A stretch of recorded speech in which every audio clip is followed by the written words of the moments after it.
Good evening, Dada. Good evening to all the members, Good evening. and welcome again to our Zoom session. So, actually, Dada had decided to take a very interesting session on children, but I think that it would have been little tedious. So, we thought of going with our combination session from from the coming 15th rather. So, I would like to conclude that emotional coaching in kids, part 3. So that will be a sort of conclusion, but that's not an end of how emotionally coached the kids should be and how parents should themselves be emotionally coached. It's a very, it's a very briefest way that I'm going to conclude, and with a lot of discussion from Dada. So he helped me out in chalking out some 10 questions for both the factors, which I will be discussing it in the end. And for that matter, I would need everyone's help. Like you will have to keep a paper and a pencil and just say yes and no. So that will be a test for you and me both. Because when Dada took this test, जब मेरा उन्होंने ये test लिया था of questionnaire of 10 questions like, so I actually failed in both the sets. But that's how I learned my emotional coaching from him. That's how we have to learn. So उन्होंने बहुत simple सा एक test series बनाई भी है, वो हम एक आखिरी में करेंगे. So let's start with this conclusion of emotional coaching in kids. But let me start by saying that and rather acknowledging that I no longer have small kids. मेरे बच्चे अब छोटे नहीं हैं. I have well crossed past that stage some 2 decades ago, and now ये जो चीज बोलते हैं ना generation gap, it has doubled. When I was having the small kids and when I'm not having the small kids, like it's the gap of 2 decades. And I see a huge generational gap. rather मुझे ऐसा लगता है कि मैं अब ancient हो गई हूँ. There has been so much vast changes in how to raise a child. But एक basic जो चीज होती है to emotionally bond with your child never changes. Whether your kids have grown up, या आप दादा दादी नाना नानी बन गए हो, या आप नए पेरेंट हो, या आप पेरेंट हो जिनके बच्चे 20 साल के हैं. those few things of coaching emotionally strong kids never changes. So but I would say that whatever I say, take it with a pinch of salt and rely more on your judgment. You are the best doctor, you are the best therapist for your child. As far as very small children are concerned, like age from 1 to 7, I strongly believe that experts are hazard to your health. They are hazard to your children's health. You are the best doctor, best therapist for your own child. This I'm repeating again. Why? Because we as doctors, we as therapists, we as like anything we say on videos or the books, only helpful if whatever we are saying is taking you closer to your own heart's judgment in raising your children, then it is helpful. Otherwise, please go on your gut feeling as far as raising your own children is concerned. Now, a very beautiful thing which John Gottman has said, and rather Dada keeps on repeating this on and off. जब भी हमारे patients होते हैं जिनके बहुत छोटे बच्चे होते हैं, so we keep on repeating the same thing, and which I'm going to say it again. Children grow and develop the way they do largely as a result of how and what and why we are speaking to them or whatever we are saying to them. We are hypnotizing our children into disliking them. Trust me, we are actually, I'm repeating, we are actually hypnotizing our children into disliking their own self due to our overwrought, जिसे कहना चाहिए ना, unhappy emotionals. जो हमारे emotions होते हैं, जितने भी वेरियस हमारे इमोशंस है, फ्रस्ट्रेशन वाले हैं, एंगर वाले हैं, या जो भी हैं, जो कि ज्यादा हैं of compared to the happy ones. They are more because we are so preoccupied. We are so occupied with numerous of things each and every day that we have to go through. That affects the behavior of a child. Our attitude affects the behavior of a child. And let me tell you that every adult in 5 adults will either need a psychiatric help, they need a therapist, they need medication to relax, or they are in the unhappy marriage. Trust me, guys, children are watching you and it affects them very strongly. They fear your behavior. जब घर में माता पिता लड़ते हैं या जब mummy में बहुत कुछ अनाप शनाप हम लोग कई बार बोल जाते हैं, हमें बोलना तो बहुत होता है उनके बिहेवियर की, गुस्सा हो रही है जो भी हो, हम उनके कैरेक्टर पे चले जाते हैं कि तुम इतने आलसी हो, तुम इतने गंदे तरीके से रहते हो, तुम में अक्ल नहीं है। ये जो स्ट्रॉन्ग वर्ड्स हम कभी गुस्से में बोल देते हैं, trust me, seeps insecurity in them, it seeps fear in them. So please mind your language, please mind your tone, please mind your expression. They are watching you every moment.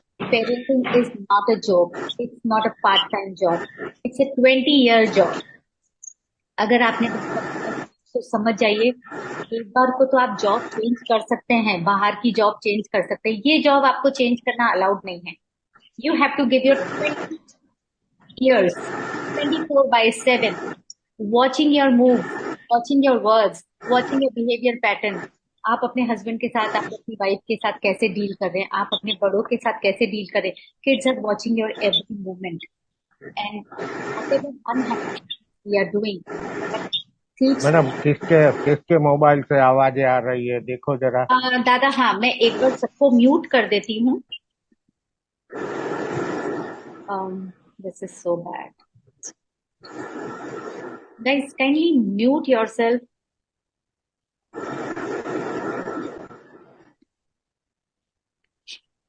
Right. So all that behavior pattern जो भी वो बच्चे देखते हैं, they fear those things and further they suppress their own feelings and their own emotions. अब suppression क्या होगा? Which will seep out in the failing of academics, which will seep out in their behavioral issues, which will seep out in their physical issues like asthma, cold, cough, frequent fever आना, frequent cold आना, skin problems आना. तो ये जो सारी चीजें हैं, ये इमोशंस पे डिपेंड करती हैं. Right now we will not go into the details of what happened because of the emotional imbalances. जो भी पैथोलॉजिकल कंडीशंस होती है, we will not go into that because that session I have exclusively kept for दादा.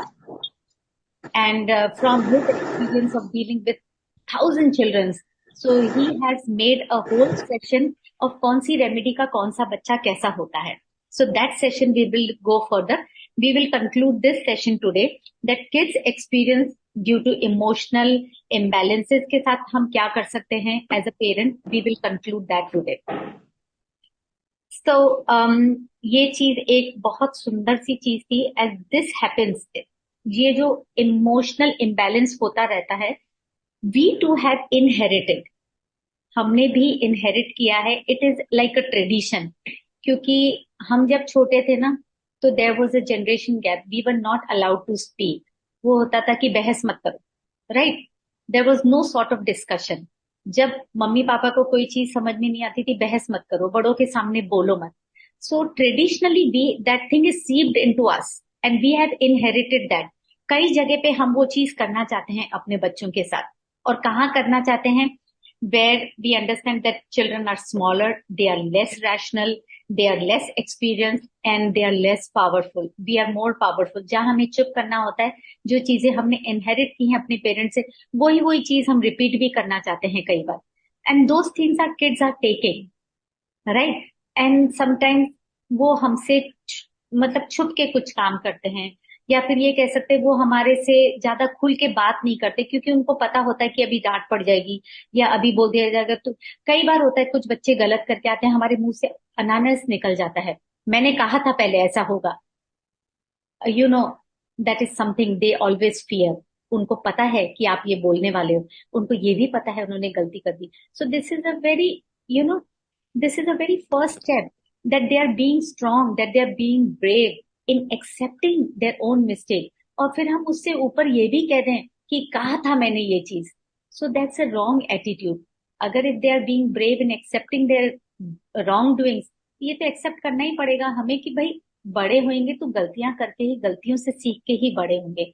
So there we have to be empathizing with them. There we have to bring them closer to us rather than pushing them away.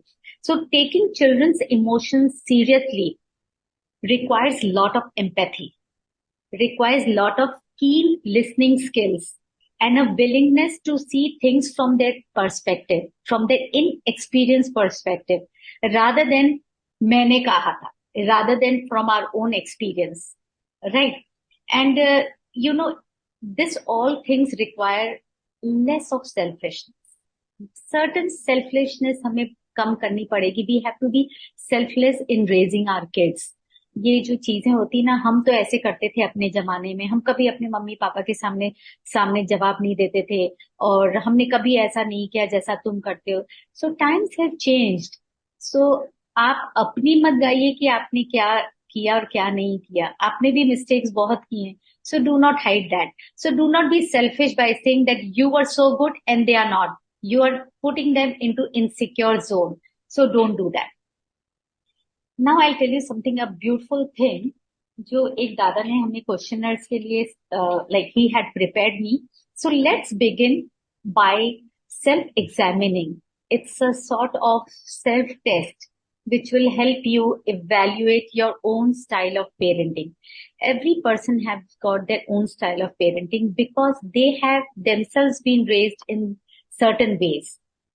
मेरे mummy papa अलग थे आपके mummy papa से, दादा के parent अलग थे उनसे, but there is a generation gap also. So we all have been raised in different environment. We all have been raised by different set of parents. But how you are raising, you have to ask few questions to yourself. So there are set of 10 questions. If quickly you can write yes and no, I will go very slowly. But एक paper pencil लीजिए, या if you do not have paper pencil right now in your hand, सिर्फ आप दिमाग में yes और no लिखिए और बाद में मुझे सिर्फ बताइएगा कि 7 times yes आया या 3 times no आया या 3 times yes आया 7 times no आया. So let me start. The first question is, children acting sad or angry or sulky, and this they are doing in trying to get adults' attention. I will repeat the question. Hindi में भी मैं इसको अच्छे से समझा देती हूँ कि बच्चे गुस्सा होते हैं, उदास होते हैं, सल्की होते हैं. कई बार हम बोलते हैं कि अटेंशन पाना चाहते हैं हमारा. So what do you say? It is right or wrong? You just have to write true or false. So the second question comes, a child's anger or sadness deserves a time out.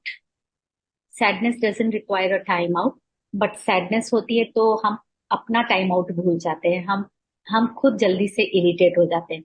But here I am asking, बच्चा अगर गुस्सा होता है तो time out देना चाहिए या नहीं देना चाहिए, राइट?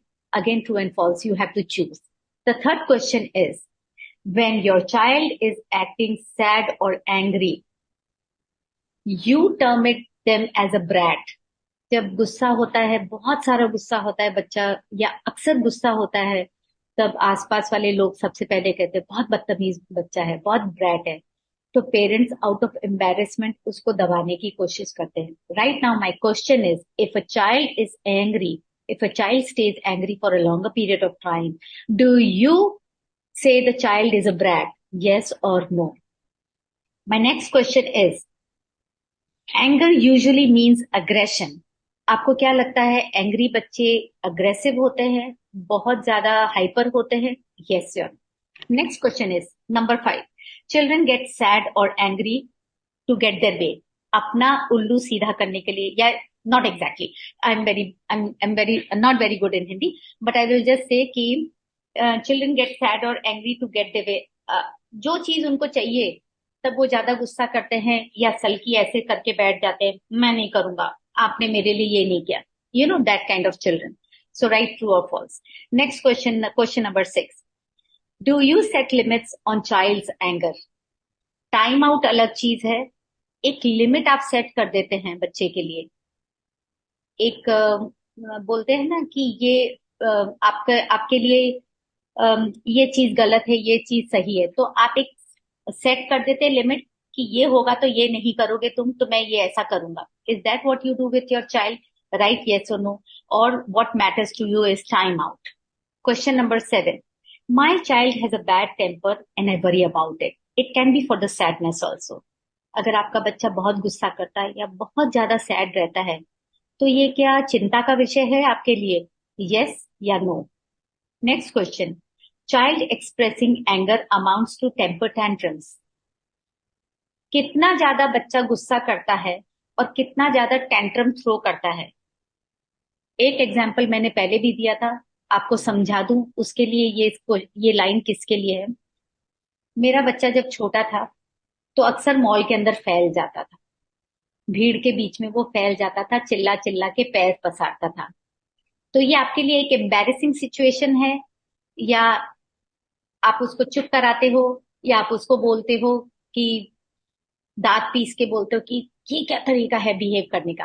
ट्रू और false? Tantrums. Next question, angry children are disrespectful.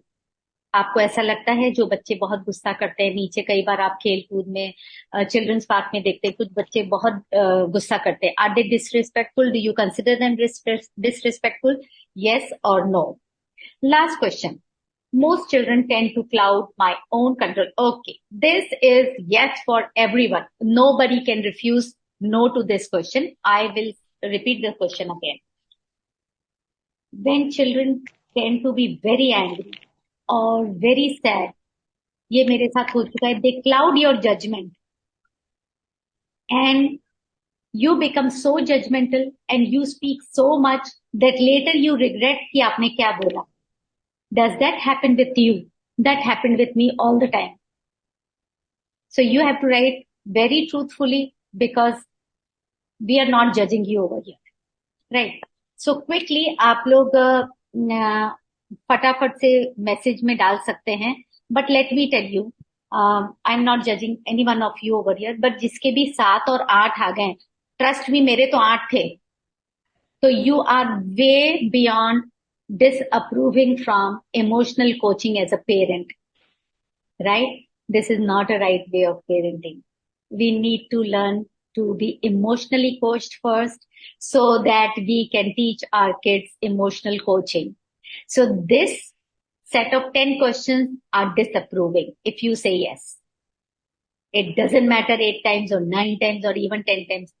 I accept कि मेरे इसमें से 8 में से ये 8 में यस थे and I failed the test very badly.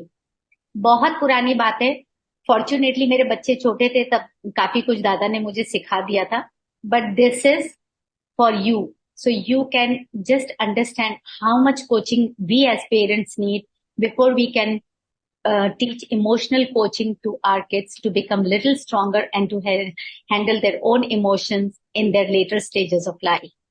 Right. Next set of 9 questions or 8 questions are again there. Please listen very carefully. ये क्वेश्चंस जो दादा ने बनाए थे ये बहुत ब्यूटीफुल क्वेश्चंस हैं और इसका भी आंसर आप यस और नो में दीजिए, बट यू विल वंडर कि ये क्वेश्चंस उन्होंने क्यों पूछे होंगे. So the first question comes your way. When my child is sad or angry, is it time to get close or not close to the child? जब बच्चा बहुत गुस्से में या बहुत सैड है, do you want to get close to your child or not? Second question comes your way. When your child is sad or angry, is it a time to solve the problem of the child or not? Yes or no? ये सारे के सारे yes he हैं, late me tell you, क्योंकि जो हम already yes कर चुके हैं ना, जहां पे नो होना चाहिए था, तो ये दादा ने ये सेट ऑफ क्वेश्चंस बनाए हैं कि ये सारे के सारे यस ही होने चाहिए. So this is not a test, this is just a test for yourself to understand कि अगर आप ये नहीं कर रहे हैं तो ये करना जरूरी है.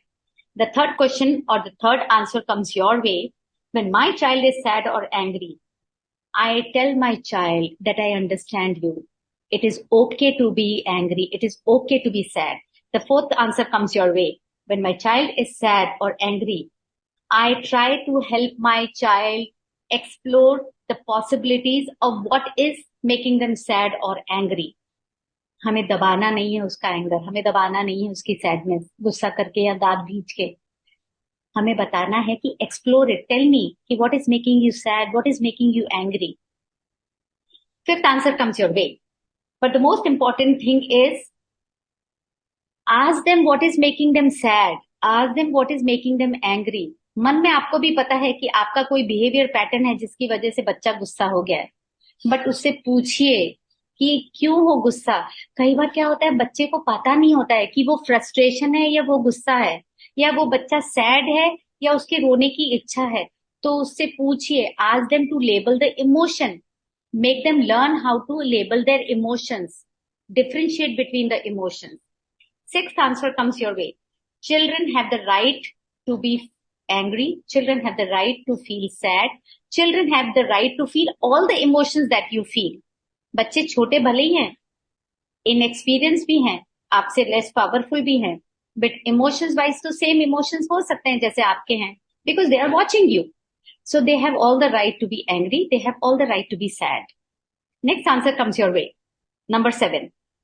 Children who are getting angry and sad.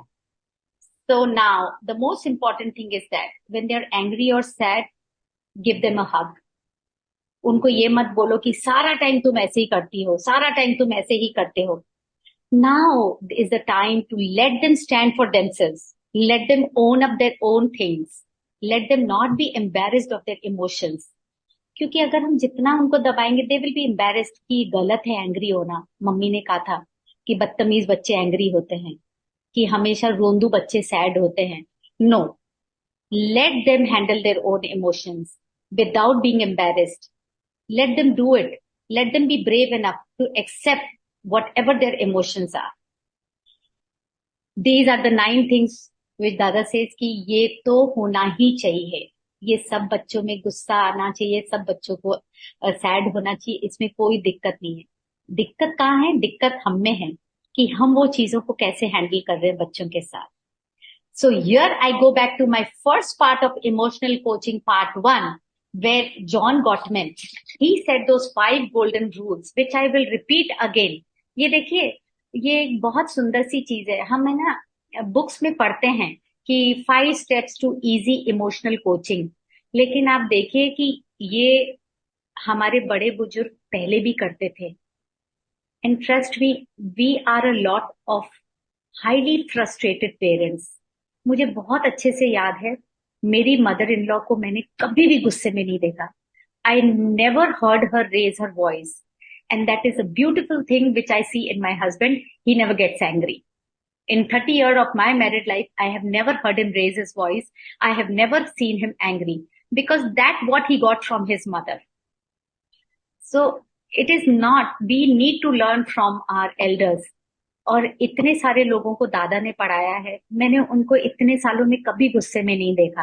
हाँ, पढ़ाई के लिए उन्होंने फिर मुझे बोल दिया कि आज ये होमवर्क क्यों नहीं किया, बट वो जो गुस्से वाला गुस्सा होता है ना, गंदे अपशब्द बोलने वाला, वो मैंने उनको कभी नहीं देखा. वो ही इंसान ये सारे क्वेश्चंस बना सकता है जिन्होंने ये एक्सपीरियंस किया हो और जिन्होंने ये सब चीजें नहीं की हो, एक्सपीरियंस फ्रॉम अदर्स, और जिन्होंने कभी चिल्लाया नहीं हो. So you see, now I will repeat those 5 golden rules which we have already done, but they have been written in books by John Gottman, and they are, the first one is that listen to your child. Most important is that जब बच्चा बोल रहा है तो उसे काटिए मत, उसकी पूरी बात सुनिए. Second is that empathize with your soothing words and physical affection. उसको प्यार कीजिए, जरूरत है तो हक कीजिए, empathize कीजिए. It's okay to be sad. You know, instead of strong words, you can have those soft words. Third golden rule is help them to label their own feelings, understand their own emotions. जरूरी नहीं है कि वो समझे कि उनको क्या हो रहा है. कई बार बच्चे बोलते हैं मुझे पता नहीं मुझे क्या हो रहा है, तो वहां पे टॉपिक बंद नहीं होना चाहिए. मेक देम अंडरस्टैंड कि आपको क्या लग रहा है, पहले पूछो. Make them understand what they are feeling and help them explore and help them label it out कि बेटा आपको सैड फीलिंग हो रही है तो क्यों हो रही है. डोंट लीव इट कि मुझे नहीं पता मुझे क्या हो रहा है. उनको एक्चुअली नहीं पता है, तो we are supposed to make them learn. We are supposed to teach them कि what you are feeling, explore it. Fourth is now guiding them in regulating their feelings कि आपको ऐसा लग रहा है तो क्यों लग रहा है. Now at this point you have gained trust from your child. बच्चे को पता है आप उसके ऊपर चिल्लाने वाले नहीं हो, बच्चे को पता है आप उसकी सुन रहे हो, बच्चे को पता है माँ ने हक किया है, पापा ने हक किया है, तो आपने ट्रस्ट गेन कर लिया। The moment you trust, take the trust of your child, now you have a upper hand of setting limits by very simple things। कि अगर उसको अभी के अभी खाने के टाइम चॉकलेट चाहिए, तो फेयर इनफ, ठीक है तुम ये चॉकलेट खा लो, अभी खाना है अभी खा सकते हो, लेकिन ये वाला खाना भी खाना पड़ेगा। पर अगर आपने बोला नहीं चॉकलेट नहीं मिलेगी, फिनिश दिस फूड, ना what is right, what do you think is going to happen? बच्चा अपने इमोशंस फीलिंग्स दबाएगा। आप स्ट्रांग हो, बच्चा मन मार के खाना खा लेगा, लेकिन मन तो उसका खट्टा हो गया है। You can only set limits if you have gained the trust of the child, right? Last but not the least is teach your child problem solving skills। जब आप धीरे धीरे एक्सप्लोर करना सीख रहे हो बच्चे के साथ, उसको भी एक्सप्लोर कराना सीख रहे हो, बच्चे को ये भी सिखा रहे हो कि it is okay to be frustrated, it is okay to be angry, it is okay to be sad, तो बच्चा एम्बेरस नहीं होगा, कभी भी एम्बेरस नहीं होगा। And this is how you are going to teach them problem solving skills, which is a very must thing for an emotional coach child in later stages of life. आप सारी जिंदगी बच्चे के साथ नहीं रहने वाले हो, but once your child is emotionally strong, बचपन में they can handle their lives very beautifully, very easily. Well, this is all from my side. मैंने बहुत ज्यादा टाइम ले लिया। We go back to Dada ASAP। दादा। हाँ जी। अच्छा मैडम, अभी जो हमें सुन रहे हैं, हमसे सीख रहे हैं, उन सबको मैं बोल दूं कि कुम्हार बन जाओ तो कैसा लगेगा? सच में। कुम्हार क्या होता है? मिट्टी सोचिए, के बर्तन बनाने वाला। बड़ा बनाने क्या वाला। करता है? हाँ, क्या करता है, पहले कहीं और से मिट्टी लाता है, फिर उसको रौंदता है, फिर पानी डालता है, फिर रौंदता है, फिर पानी डालता है, फिर रौंदता है। फिर क्या होता है? एक मिट्टी का सॉफ्ट गोला बन जाता है। अब ये सॉफ्ट गोले को क्या करता है? चाक, जिसको चाक बोलते हो ना, उर्दू में और इंग्लिश में क्या बोलते हैं मुझे पता नहीं। ठीक है वो दादा। चाक को गोल गोल घुमाता है, मिट्टी का लोंदा ऊपर रख देता है, यूं हाथ डाल के वो जो चाहे शेप दे देता है, कुछ भी बना लेता है। आपने बताया था कि दादा हमें डांटते भी थे। यस, मैं कुमार था और अब भी हूँ कुमार। क्यों? क्यों कुम्हार हूँ? कुम्हार का काम क्या होता है? जब वो पोट बनाता है ना, तो उसका एक हाथ मिट्टी के गोले के अंदर जाता है, वो शेप देता है, और शेप बिगड़ न जाए इसके लिए वो बाहर से उसको थपथपाता रहता है। तो मेरा डांटना, आपको डांटना या किसी और को डांटना इसी टाइप का होता था। मेरा हाथ सॉफ्टली आपको अंदर से सपोर्ट करता था, बट आपकी स्टडी ना बिगड़े इसलिए बाहर से थपथपाना पड़ता है, फटकारना पड़ता है। एग्जैक्टली दादा, तो एब्सोल्युटली। तो जब आप एक अच्छे पेरेंट बनना चाहते हो ना, तो कुम्हार बनना ही पड़ेगा। ब्यूटिफुल। जो बिल्कुल। आपका मिट्टी का बॉल जो है, वो उसको पहले सॉफ्ट बनाओ, फिर जो चाहो शेप में आप डाल सकते हो। सबसे पहले तो मैं क्या बनाना चाहता हूँ मेरे बच्चे को या मेरे बच्चे के बच्चे को, ये जरूरी नहीं है। मेरे दोनों बच्चे होम्योपैथी डॉक्टर नहीं बने, क्योंकि उसको इसमें इंटरेस्ट था ही नहीं। तो मैंने कोई जबरदस्ती नहीं की कि भाई तुम बनो ये। नहीं, जो तुम्हें पसंद है वो करो। एंड दे आज आर वो सफल है सक्सेसफुल। भी। And let me tell you, they both are very successful in their lives। हाँ। अब मेरा जो बड़ा पोता है ना, 10-12 साल का है, उसकी मॉम उसको वेकेशन में अदर एक्टिविटीज कराती है। म्यूजिक में ले जाती है। आज तबला में ले गई, एक हफ्ता हो गया, बच्चा बोलता है मुझे ये पसंद नहीं। हारमोनियम में ले गई, मुझे ये पसंद नहीं। स्केटिंग में ले गई, थोड़ा सा स्केटिंग छोड़ा, सीखा, छोड़ दिया। बॉक्सिंग में ले गई, थोड़ा सा बॉक्सिंग सीखा, छोड़ दिया। मैं देखता रहता हूँ। ये जमाना नहीं। अपने बेटे और बहू को बोलने का ये जमाना नहीं कि आप ये गलत कह रहे हो। शांति से देखते रहो। फिर जिस सब्जेक्ट में बच्चे को इंटरेस्ट है ना, वहीं पे उसको ले जाओ, वो उसमें नाम बनाएगा। आपने बोला था कि भाई देखो, देखो बच्चे क्या करता है, आप जो कहोगे ना, छोटे बच्चे की बात है, जो कहोगे वो शायद वो नहीं करेगा, बट जब वो आपको देखता है ना कि मेरी मोम क्या करती है, मेरे पापा क्या करता है, मेरे पापा कैसे खाना खाता है, मोम कैसे खाना खाती है, वो आराम से वो सीख लेगा। बट आप जब तक उसको डांट डांट के बोलोगे ठीक ऐसे थोड़े खाना खाया जाता है, नहीं सीखेगा। आप आराम से बैठो, शांति से खाओ, वो टाइम पे मोबाइल को बंद कर दो, आपका बच्चा वही करेगा। अगर आप भी मोबाइल चालू रखते हो और फिर कंप्लेन करते हो कि मेरा बच्चा खाने खाने के वक्त भी मोबाइल नहीं छोड़ता, तो ये करेगा, आपको देख के करता है ना।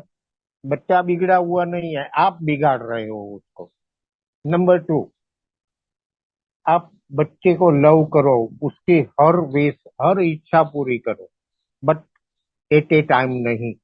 मैं मेरे दोनों बेटे को यही कहता हूँ, बच्चे ने डिमांड की ये ले दो, उसको बोल दो अभी मुझे प्रॉब्लम है, इनकम कम है, तेरी ये चीज आएगी बट अभी के अभी नहीं। अभी के अभी भी वो लेके दे सकता है, बट वो बच्चा बिगड़ जाएगा, उसको आदत हो जाएगी कि मैं वो जो चाहूं वो अभी के अभी मुझे मिलनी चाहिए। बच्चे को जीतना सिखाओ, बट साथ साथ में Set हार limits. को भी डाइजेस्ट करना सिखाओ कि हर बार जीत नहीं होती, कभी हारना भी पड़ता है। ये बात है। तो बच्चे को सिखाने के लिए, पढ़ाने के लिए, अच्छी तरह से ट्रेन करने के लिए माँ बाप को कुमार बनना पड़ेगा। कुमार को इंग्लिश में क्या बोलते हैं?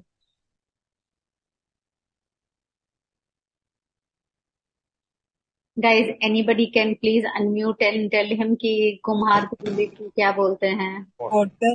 Potter. Okay. Potter. Harry Potter. Thank you, Smita. Thank you. Harry Potter नहीं दादा। मतलब दादा ने भी हैरी पॉटर पढ़ा है।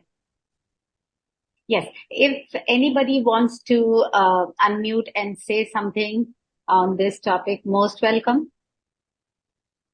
So I guess we have a minute or so. Any questions? Kindly put your questions if you have any questions.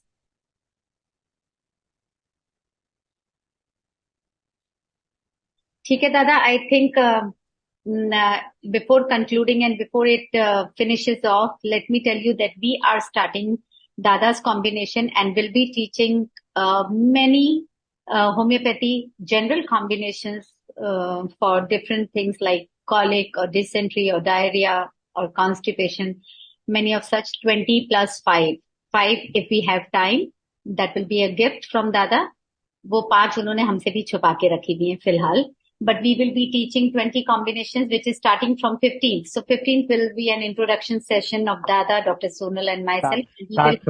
साथ में इतना भी बता दो कि हम जो कॉम्बिनेशन बनाते हैं, बताएंगे ना, वो आप अपने घर पे प्रिपेयर कर सकते हो एकदम बिना सिम्टम्स देखे। वो कॉम्बिनेशन आप यूज